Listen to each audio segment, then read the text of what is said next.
परमेश्वर का धन्यवाद हो। परमेश्वर ने आज का सुंदर समय हमें दिया है कि हम जो उस परमेश्वर की महिमा उसकी तारीफ़ करने के लिए जो आज हमने परमेश्वर ने समय दिया है।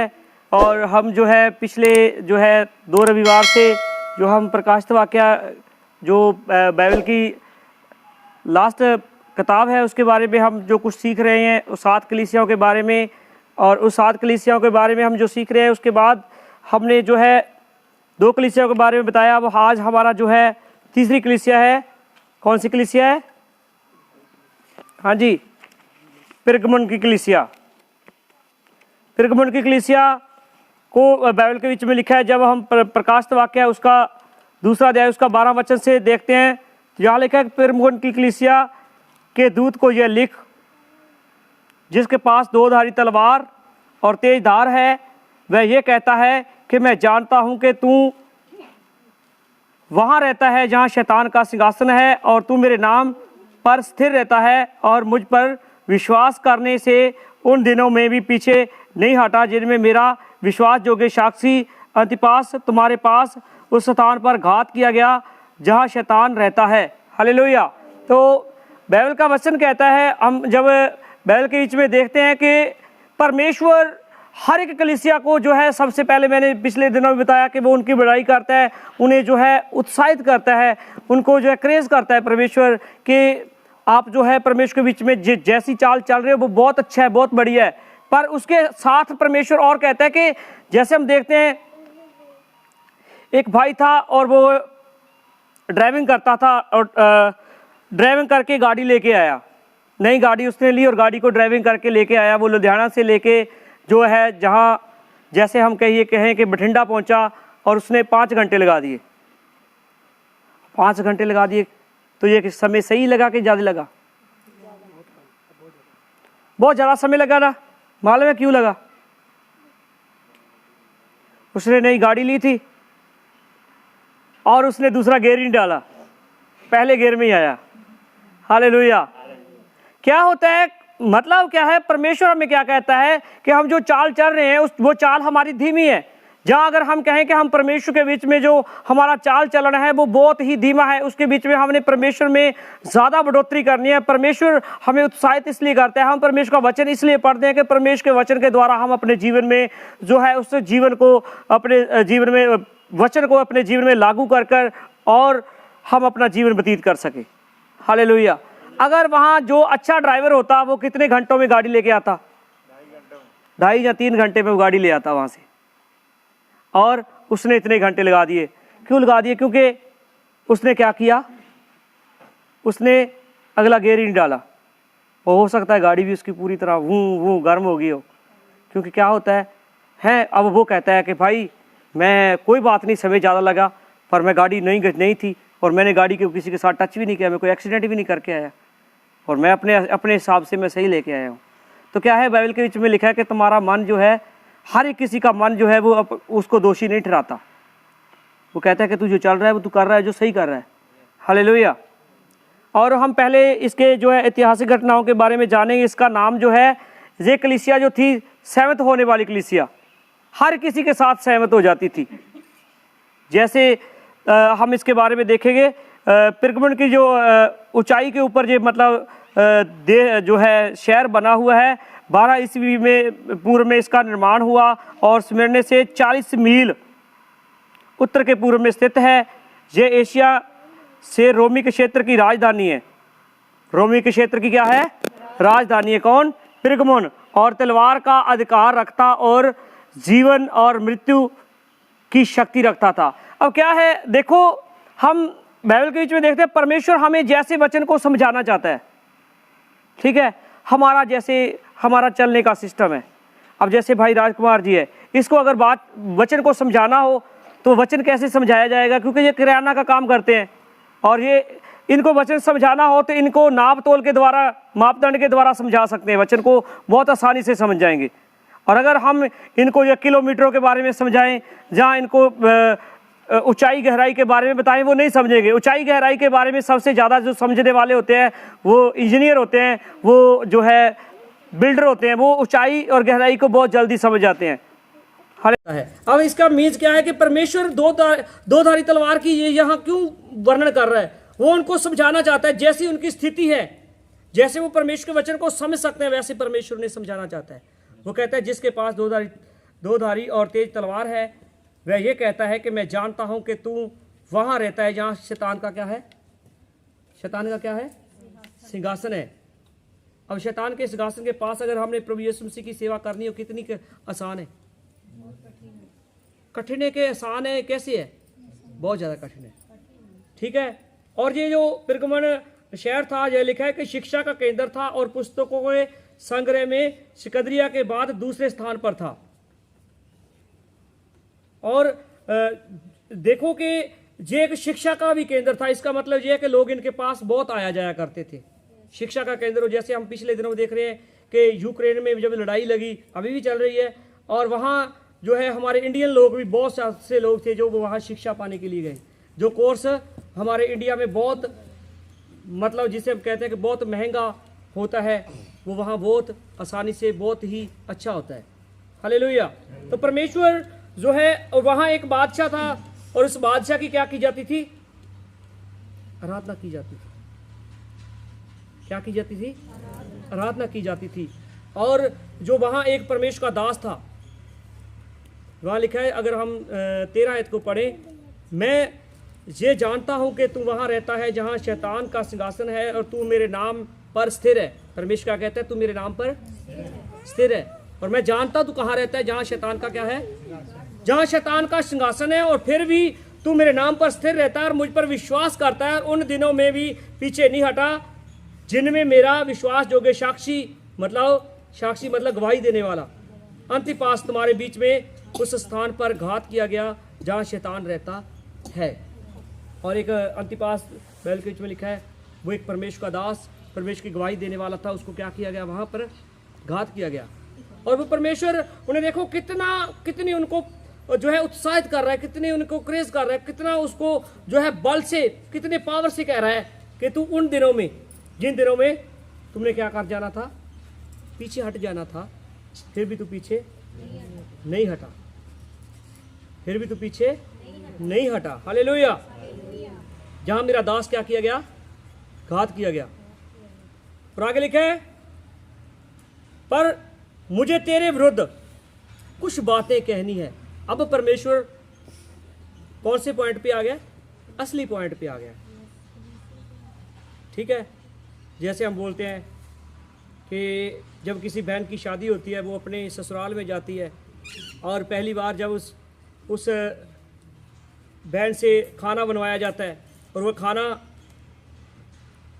बहन ने अपनी ओर से सही तरह बनाया है, और उसने अपनी पूरी पावर लगा दी है कि आज मैंने मेरे पति को खुश करना है, क्योंकि वो पहली बार आई है अपने ससुराल में, और वहाँ वह खाना उसने बनाया है।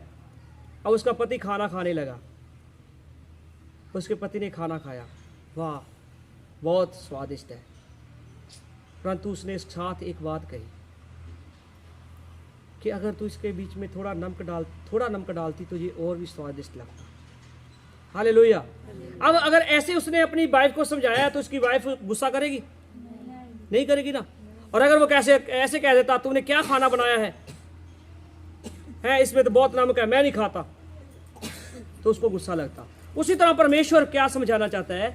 परमेश्वर कहना चाहता है कि उनको जो है सबसे पहले परमेश्वर ने उनकी बड़ाई की, उन्हें उत्साहित किया। अब वो परमेश्वर अपने असली पॉइंट पे आकर कहता है कि मुझे तेरे विरुद्ध कुछ बातें कहनी है, क्योंकि तेरे यहाँ कुछ ऐसे हैं जो बिलाम की सी शिक्षा को मानते हैं। बिलाम, और जिसने बलाक को इजरायलियों के आगे ठोकर का कारण रखना सिखाया है, वे मूर्तियों पर चढ़ाई गई वस्तुएं खाएं और व्यभिचार करें। अब क्या है, आज भी बहुत से मसीह लोग ऐसे हैं, ठीक है, उन्हें जब बाइबल के बीच में लिखा है कि जो परमेश्वर के ऊपर विश्वास करते हैं, विश्वासियों का अविश्वासियों से क्या रिश्ता, क्या नाता। और आज क्या होता है, जब जैसे हम परिवार बहुत बड़े होते हैं और उन बड़े परिवारों में कहीं हमें जाना पड़ता है, तो चलो कोई बात नहीं, आप इस चीज़ को खा लो, इस प्रसाद को खा लो, इस चीज़ को खा लो, कुछ नहीं है, ठीक है। अगर नहीं खाया तो वो हमारा भाई, हमारी बहन, हमारी मौसी क्या हो जाएंगे? नाराज़ हो जाएंगे, रूठ जाएंगे। और यही परमेश्वर इनसे कह रहा है कि मैंने तेरे विरुद्ध कुछ बातें कहनी है, क्योंकि तेरे यहाँ कुछ ऐसे हैं जो बिलाम की सी शिक्षा को मानते हैं। बिलाम ने क्या किया था? बिलाम जब लालच में पड़ गया, बिलाम लालच में पड़ गया और वो क्या करने के लिए जा रहा है? इजरायलियों को क्या देने के लिए जा रहा है? श्राप देने के लिए जा रहा है। पहले नहीं, जब वो लालच में पड़ गया और वह उनको क्या देने के लिए जा रहा है? श्राप देने के लिए जा रहा है। परंतु अब क्या, जिस गधी के ऊपर वो मतलब रूटीन में जाया करता था वही उस गधी के ऊपर है, अब भी है। और क्या हो रहा है मालूम है? परमेश्वर का दूत उस गधी के सामने ठहर जाता है। अब उस गधी को क्या दिख रहा है? परमेश्वर का स्वर्गदूत दिख रहा है। परंतु जिसकी आंखें अंधी हो गई है, बिलाम को दिख रहा है? नहीं दिख रहा है। हालेलुया। ऐसे ही कोई भी इंसान जब लालच में फंस जाता है तब वो परमेश्वर से क्या हो जाता है? दूर हो जाता है। परमेश्वर से अपने आप को जो है क्या है, बहुत से इस संसार के बीच में, बाइबल के बीच में लिखा है कि आने वाला समय ऐसे आएगा कि बहुत से लोग जो है लालच में, लालसाओं में पड़कर अपने विश्वास को खो देंगे, अपने विश्वास को खो देंगे। और परमेश्वर क्या कह रहा है कि तुम में से क्या कहता है कि जो बिलाम की शिक्षा को मानते हैं और जिसने बालाक को इजरायलियों के आगे ठोकर का कारण रखना सिखाया कि वे मूर्तियों पर चढ़ाकर वस्तुएं खाएं और व्यभिचार करें। अब परमेश्वर हमें व्यभिचार से रोकता है, व्यभिचार से हमें रोकता है। अगर बाइबल का वचन कहता है कि तेरी आंख तेरे को क्या करे? ठोकर लगाए तो उसको निकाल दे, तेरा हाथ तेरे को ठोकर लगाए तो उसको निकाल दे, तेरा पाँव उस तेरे को ठोकर लगाए तो उसको काट दे। क्योंकि अगर तू लंगड़ा, तू एक हाथ के बिना जा, तू आंख से काना होकर स्वर्ग के राज्य में जाना तेरे लिए अच्छा है। हालेलुया। और क्या कहता है आगे? कहता है वैसे ही तेरे यहाँ कुछ ऐसे हैं जो निकलोइयों की शिक्षा को मानते हैं। अब क्या होता है, मैंने पिछले दिनों में बताया कि जहाँ परमेश्वर की कलीसिया स्थापित होती है वहाँ एक शिक्षा नहीं चलती है, शिक्षाएं हमेशा साथ साथ। अगर सत्य चल रहा है तो वहाँ झूठ भी चलेगा, और जहाँ झूठ है वहाँ सत्य भी चलेगा। सत्य को चाहे आप कितना भी दबा दो फिर भी सत्य सत्य रहता है, वो झूठ कभी नहीं होता है। और झूठ आपने 1000 झूठ बोल दिया वो फिर भी एक सत्य का सामना नहीं कर सकता। हालेलुया। इसलिए वो कहता है कि निकलोइयों की शिक्षा को मानते हैं। अब क्या होता है, बहुत से लोग ऐसे होते हैं, चलो कोई बात नहीं, आज रविवार है, आज हम परमेश्वर के भवन में चलते हैं, कल मंडे है, कल देखेंगे, चलो हम वहां चलेंगे, मंदिर में चलेंगे। या ऐसी शिक्षाओं को अगर हम मानते हैं तो हम परमेश्वर के जोगे चाल नहीं चलते हैं। परमेश्वर हमें केवल और केवल जोगे चाल चलने के लिए कहता है।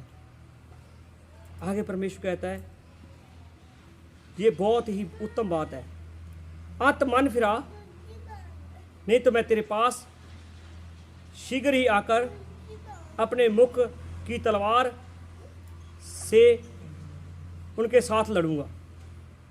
क्या कहता है परमेश्वर? क्या कह रहा है? तू क्या कर, तू मन फिरा।